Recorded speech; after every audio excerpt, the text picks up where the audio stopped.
Let's make easy chicken കറി. എങ്ങനെയാണെന്ന് നോക്കിയാലോ. ആദ്യം ഇതിനായിട്ട് നമ്മൾ ചിക്കൻ ഒന്ന് നന്നായിട്ട് കഴുകിയെടുക്കുക. അതിലേക്ക് കുറച്ച് ഉപ്പ്, കുറച്ച് മുളക് പൊടി, കുറച്ച് മഞ്ഞൾപ്പൊടിയും കൂടി ആഡ് ചെയ്തിട്ട് നന്നായിട്ടൊന്ന് മിക്സ് ചെയ്യുക. എന്നിട്ട് ഈ മാരിനേറ്റ് ചെയ്ത ചിക്കൻ ഒരു 10-15 മിനിറ്റ് ഒന്ന് റെസ്റ്റ് ചെയ്യാൻ വേണ്ടി മാറ്റി വെക്കുക. എന്നിട്ടൊരു സോസ് പാൻ അടുപ്പത്തേക്ക് വെക്കുക. അതിലേക്കൊരു 2-3 ടേബിൾ സ്പൂണ് വെളിച്ചെണ്ണ ഒഴിച്ചു കൊടുക്കുക. എന്നിട്ട് അതിലേക്ക് കുറച്ച് കടുക്, കുറച്ച് ഉലുവയും കൂടെ ആഡ് ചെയ്ത് കൊടുക്കുക. ഉലുവ ആഡ് ചെയ്യുന്ന വീഡിയോ ഞാൻ എടുക്കാൻ വേണ്ടി വിട്ടുപോയതാണ് കേട്ടോ. എന്നിട്ട് ഇതൊന്ന് പൊട്ടി വരുന്ന സമയത്ത് അതിലേക്ക് ഇഞ്ചി വെളുത്തുള്ളി ചതച്ചതാണ് അതുകൂടെ ചേർത്ത് കൊടുക്കുക. ഇതിലേക്കൊരു 2-3 പച്ചമുളകും കൂടെ ആഡ് ചെയ്ത് കൊടുക്കുക. അതിൻ്റെ കൂടെ കറിവേപ്പിലയും കൂടി ചേർത്ത് കൊടുക്കുക. എന്നിട്ട് ഇത് നന്നായിട്ടൊന്ന് വഴറ്റിയെടുക്കുക.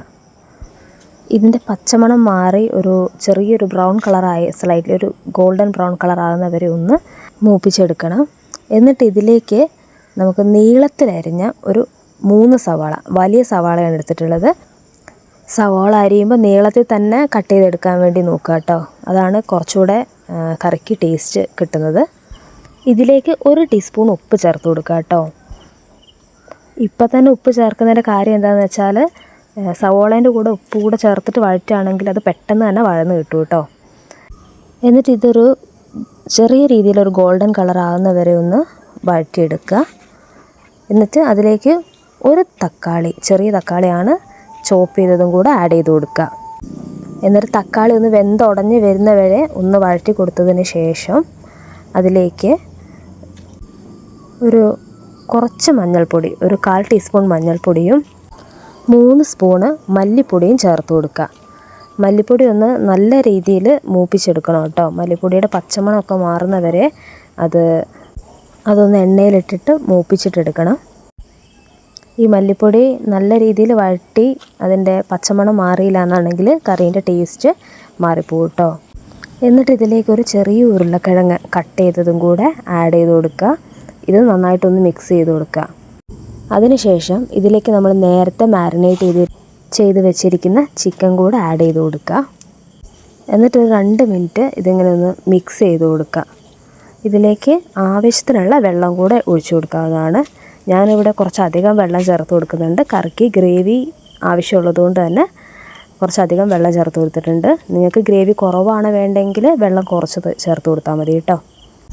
ഇതിലേക്ക് 1 സ്പൂണ് മുളക് പൊടിയും കൂടെ ആഡ് ചെയ്ത് കൊടുക്കുക. നേരത്തെ നമ്മൾ മുളക് പൊടി ആഡ് ചെയ്തിട്ടുണ്ടായിരുന്നില്ല. ആകെ മാരിനേറ്റ് ചെയ്തതിൽ മാത്രമാണ് നമ്മൾ മുളക് പൊടി ആഡ് ചെയ്തിരുന്നത്. അതിൻ്റെ കൂടെ തന്നെ ഒരു പട്ടയില അഥവാ ബേ ലീവ്സും കൂടെ ചേർത്ത് കൊടുക്കുക. ഇതുകൂടെ ചേർത്തിട്ട് നമുക്ക് ചിക്കൻ അടച്ച് വെച്ചിട്ട് വേവിക്കാവുന്നതാണ്. ഒരു 10 മിനിറ്റോളം ചിക്കൻ ഇങ്ങനെ അടച്ച് വെച്ചിട്ട് വേവിച്ചിട്ടെടുക്കുക കേട്ടോ. എന്നിട്ട് ഇതിലേക്ക് കുറച്ച് ഗരം മസാലയും കുറച്ച് കുരുമുളക് പൊടിയും കൂടെ ചേർത്ത് കൊടുക്കുക. ഗരം മസാല ഇടുന്നതും ഞാൻ വീഡിയോ എടുക്കാൻ വേണ്ടി വിട്ടുപോയതാണ്. അതൊരു 1/2 ടീസ്പൂണോളം ഗരം മസാല ചേർത്താൽ മതി കേട്ടോ. ഇതിൻ്റെ കൂടെ തന്നെ നമ്മൾ നേരത്തെ ചതച്ച് വെച്ചിരുന്ന ഇഞ്ചി വെളുത്തുള്ളി പേസ്റ്റിൽ നിന്ന് കുറച്ച് എടുത്തിട്ട് ചേർത്ത് കൊടുക്കുക. ഇത് കറിക്ക് നല്ലൊരു ഫ്ലേവർ നൽകും കേട്ടോ. നല്ലൊരു ഫ്ലേവർ, നല്ലൊരു ടേസ്റ്റ് ഒന്ന് എൻഹാൻസ് ചെയ്യും കറിയിൽ. എന്നിട്ട് ഇതിലേക്ക് കുറച്ച് തേങ്ങാപ്പാലും കൂടെ ആഡ് ചെയ്യുക കേട്ടോ. ഒരു അരമുറി തേങ്ങയുടെ പാലാണ്, 1-ാം പാലാണ് ഞാൻ എടുത്തിരിക്കുന്നത്. അതും കൂടെ ആഡ് ചെയ്ത് കൊടുക്കുക കേട്ടോ. എന്നിട്ട് നമുക്ക് നന്നായിട്ടൊന്ന് മിക്സ് ചെയ്ത് അടച്ച് വെച്ചിട്ട് 1-2 മിനിറ്റ് ഒന്ന് കുക്ക് ചെയ്തെടുക്കുക. ഈ കുക്ക് ചെയ്തെടുത്തതിന് ശേഷം അതിലേക്ക് കുറച്ച് മല്ലിയില കൂടെ ചേർത്ത് കൊടുക്കുക കേട്ടോ.